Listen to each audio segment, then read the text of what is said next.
Lorsque la reine Elisabeth a poussé son dernier soupir le 8 septembre 2022, elle a non seulement mis un terme à plus de 70 ans de règne à la tête du Royaume-Uni, mais aussi à un ordre établi au sein de la famille royale, auquel le monde entier était habitué depuis des décennies.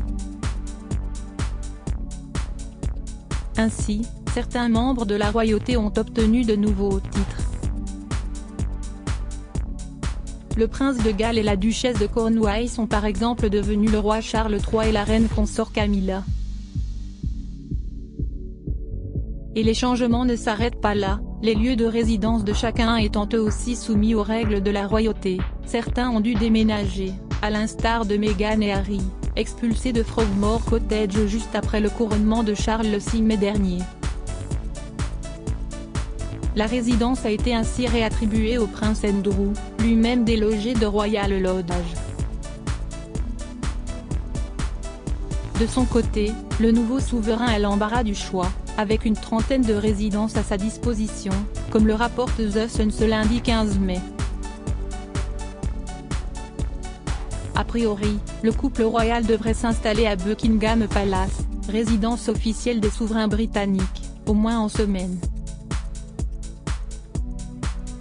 Mais l'éventuel déménagement de Charles et de Camilla à Buckingham Palace est soumis à un contretemps, le palais est en cours de rénovation pour les 5 prochaines années. Le Sun a révélé le 14 octobre 2022 que le couple royal restera donc à Clarence House, où ils vivent depuis 2003, situé à 400 mètres de là, le temps des travaux. Le programme de rénovation de Buckingham a déjà commencé il y a 5 ans, et concerne une nouvelle installation électrique, une nouvelle plomberie et un nouveau chauffage, pour un total de 369 millions de livres sterling. Par ailleurs, Clarence House est censé revenir à William et à Kate Middleton, devenus prince et princesse de Galles depuis le décès de la reine. Le journaliste spécialisé dans l'immobilier Jérémy Musson a expliqué à Ad Magazine en septembre dernier que le roi est fou de Clarence House. Je pense que Buckingham Palace servira avant tout à des fonctions officielles. Et peut-être même qu'une plus grande partie sera ouverte au public, d'autant plus que le roi est à cheval sur la rationalisation de la monarchie, a-t-il poursuivi. Il n'est donc pas certain que le roi cède l'ancienne demeure de la reine-mère, construite entre 1825 et 1827, à son fils. Pour l'heure, les employés du couple se divisent entre Buckingham et Clarence House, selon ce qu'a rapporté Ingrid Seward, rédactrice en chef du magazine Majesty. Buckingham Palace est si grand et impersonnel, avec ses tapis rouges et ses immenses rideaux. Ce n'est pas son style. Charles peut décider de le rendre accessible au public toute l'année, a-t-elle ajouté. Supérieur à Buckingham Palace, le palais de Kensington. Découvrez les lieux de résidence des membres de la famille royale britannique, les châteaux de Windsor, le palais de St James et le palais de Holyrood. En plus de Buckingham Palace, le roi Charles possède 3 autres demeures officielles. D'abord, le château de Windsor, situé dans le Berkshire, qui devient sa résidence officielle pour les week-ends. Construit en 1066, il s'agit du plus ancien palais royal en Europe, dont le domaine s'étale sur 52 000 m² et dont la bâtisse est constituée de 1000 pièces. Elisabeth II a été inhumée le 19 septembre dernier au sein de ce château, dans le caveau royal à côté du cercueil du prince Philippe, décédé en avril 2021. Ce château a été sujet à un incendie accidentel le 20 novembre 1992, qui a causé d'importants dégâts. Une tenture avait pris feu dans la chapelle au contact d'une lampe halogène. Une grande partie des appartements d'État a rapidement brûlé. Elisabeth II avait ordonné la rénovation des lieux au cours des années suivantes pour la somme de 36,5 millions de livres. Bien qu'il n'y habite pas, Le palais de St James est lui aussi une résidence officielle du roi. Construit entre 1531 et 1536, c'est dans ce palais que se trouvent certains services royaux, comme la chancellerie centrale des ordres de chevalerie ou le corps de la garde royale.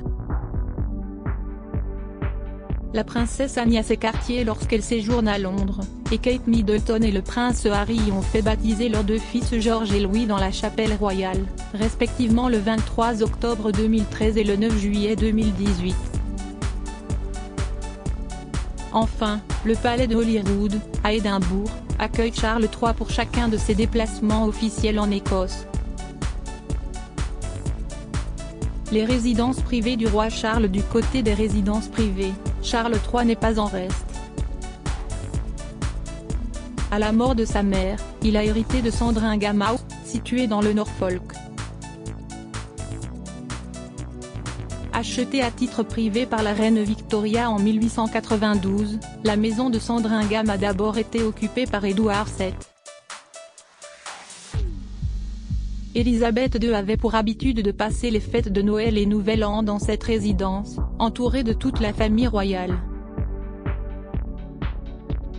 Vient ensuite le château de Balmoral, dans la Aberdeenshire, en Écosse. La résidence était particulièrement appréciée par Élisabeth II de son vivant et c'est d'ailleurs là qu'elle s'est éteinte le 8 septembre dernier. Le prince Albert avait fait l'acquisition de ce château pour sa femme, la reine Victoria, en 1852. On compte 150 bâtiments sur l'ensemble du domaine de Balmoral, qui s'étend sur environ 20 000 hectares. Dans une interview reprise par Ad Magazine, le biographe britannique et expert de la royauté Hugo Vickers a expliqué que cette propriété pourrait être remise à la nation. D'après lui, ce serait une bonne idée de transformer l'ensemble du château en un musée consacré à la reine Elisabeth II. Charles et Camilla devraient conserver Highgrove House, dans le Gloucestershire, comme résidence secondaire. Le monarque possède cette maison depuis 1980 et avait l'habitude d'y passer ses week-ends avec sa première épouse, Lady Diana, et leurs deux enfants, les princes William et Harry. Techniquement, la demeure devrait toutefois revenir à William, nouveau prince de Galles. En 2002, Charles a hérité de la reine-mère la maison de campagne de Birkall, qui se trouve sur le domaine de Balmoral. Encore une fois, rien ne permet d'affirmer qu'il compte conserver cette propriété de 8 chambres à son nom. Il adore Birkall. Je serais étonné qu'il l'abandonne, a cependant objecté une source du Sun. Il est beaucoup plus probable qu'il restera à Balmoral lorsqu'il y aura des visites du Premier ministre, mais qu'il traitera le château comme un bureau, comme il le fait avec le palais de Buckingham. Pour le reste, Charles III possède une ferme à Winiwermode, au pays de Galles, où il y cultive un magnifique jardin potager.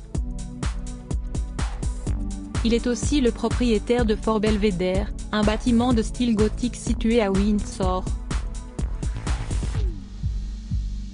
Bien qu'appartenant à la famille royale, ce bien immobilier est loué à titre privé par la même famille depuis les années 1980.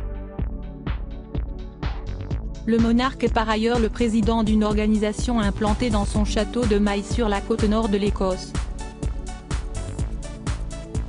Outre-Manche, nos confrères indiquent que le roi a le château de Zalans en Transylvanie, qui aurait des liens avec le prince qui a inspiré l'histoire de Dracula. Aussi connue sous le nom de Zalans Guest House, la propriété est désormais une location de vacances, visitée par des touristes chaque année. L'argent des réservations est ensuite versé à la Fondation Prince de Galles en Roumanie. Crédit photo, agence.